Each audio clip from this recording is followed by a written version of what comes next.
വഴക്കം വരുത്തരുതേ. ദേവാ, ദേവാ, ദേവക്കുട്ടി, എഴുന്നേൽക്ക് മോളെ. പശുക്കളൊക്കെ ഭയങ്കര കരച്ചിലാണ്. ദേവാ, ഒന്ന് അതിറ്റുങ്ങൾക്ക് പുല്ലെന്തെങ്കിലും ഇട്ടുകൊടുക്ക് ദേവാ. അയ്യോ എന്റെ ഭഗവാനെ, കാക്ക മലർന്നു പറന്നോ? ഇവളാ കൊച്ചിനെ കൊണ്ട് എന്തെങ്കിലും ഒരു ഉപകാരം ചെയ്യിപ്പിക്കാനുള്ള പ്ലാൻ ഉണ്ടല്ലോ. നന്ദി എൻ്റെ ഈശ്വരാ. അപ്പൊ ഉറങ്ങല്ലായിരുന്നു അല്ലേ? ഇത് കേട്ടാൽ എന്തെങ്കിലും പറയുമെന്ന് എനിക്ക് ആദ്യമേ തോന്നി. എന്റെ അമ്മേ, നേരം വെളുത്തോ? ഇത്ര പെട്ടെന്ന്? ഇത് നേരം കൂടി കിടക്കട്ടെ അമ്മേ. ദേവാ, അമ്മക്ക് സുഖമില്ല ദേവാ, എന്തെങ്കിലും ഒരു ഹെൽപ്പ് ചെയ്യേ. അമ്മ പറ, എന്താ ഞാൻ ചെയ്യണ്ടേ? അവൾ ഉറങ്ങുന്ന കണ്ടില്ലേ? അവളെ വിളിച്ചൂടെ അമ്മക്ക്? ഞാൻ പറയുന്നതെല്ലാം പെട്ടെന്ന് പെട്ടെന്ന് കേൾക്കുന്ന എന്റെ മോള് ആരാണ് ദേവാ? ദേവക്കുട്ടി തന്നെയല്ലേ അമ്മ പറയുന്നതെല്ലാം കേൾക്കുന്നത്? അതുകൊണ്ടാണ് അമ്മ ദേവേനെ വിളിച്ചത്. അതെനിക്കറിയാലോ, ദേവക്കുട്ടിയുടെ പൊന്നമ്മയാണ് ഇതെന്ന്. അയ്യോ എന്റെ ഈശ്വര, മുറ്റം നിറയെ അഴുക്കാണല്ലോ. പശുക്കളെ ഒറ്റ മുറ്റത്തേക്ക് കെട്ടണം പോലും എനിക്ക് സമയം. ഹായ്, നല്ല മണമാ ഈ പൂവിന്. ഈ പൂവ് ഞാൻ ഒരിക്കലും പറിക്കില്ല. എനിക്ക് ഇങ്ങനെ മണക്കുന്നതാ ഇഷ്ടം.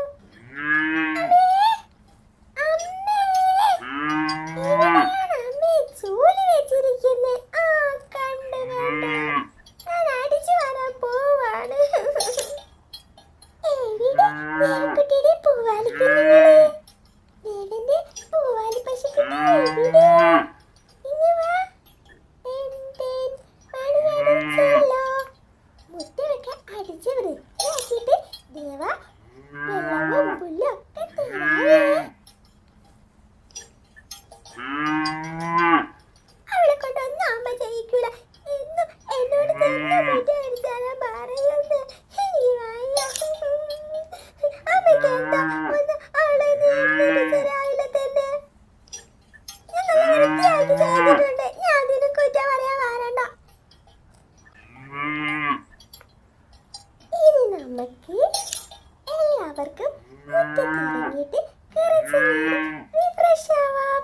അങ്ങനെ എല്ലാവരെയും ഞാൻ ഇറക്കട്ടെ, എന്നിട്ട് പുല്ലെല്ലാം കൊണ്ടുതരാം. ഓരോരുത്തരും വന്നോളൂ, ഓരോരുത്തരും ഇറങ്ങിക്കോളൂ.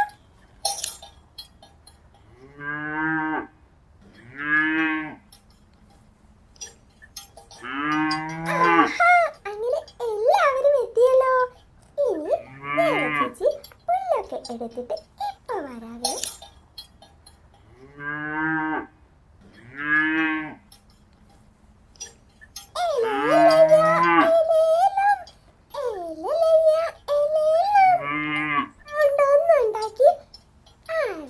ബുദ്ധിമുട്ടിക്കാതെ വെച്ച് പുല്ലൊക്കെ കഴിച്ച് നല്ല കുട്ടികളായി ഇവിടെ നിൽക്കേ.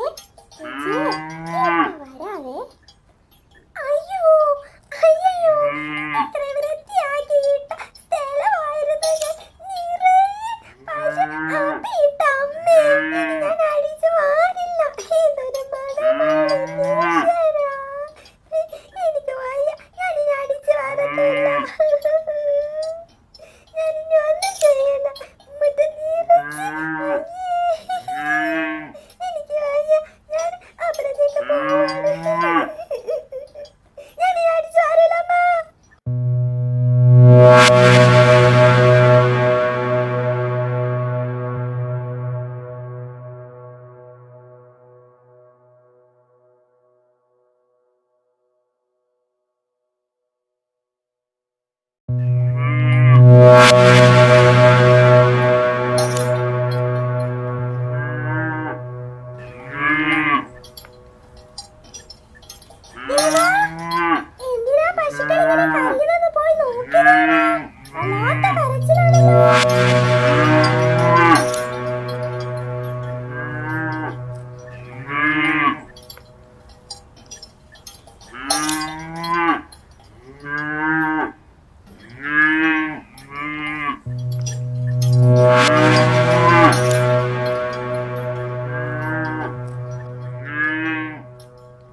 കേൾക്കുന്നോ?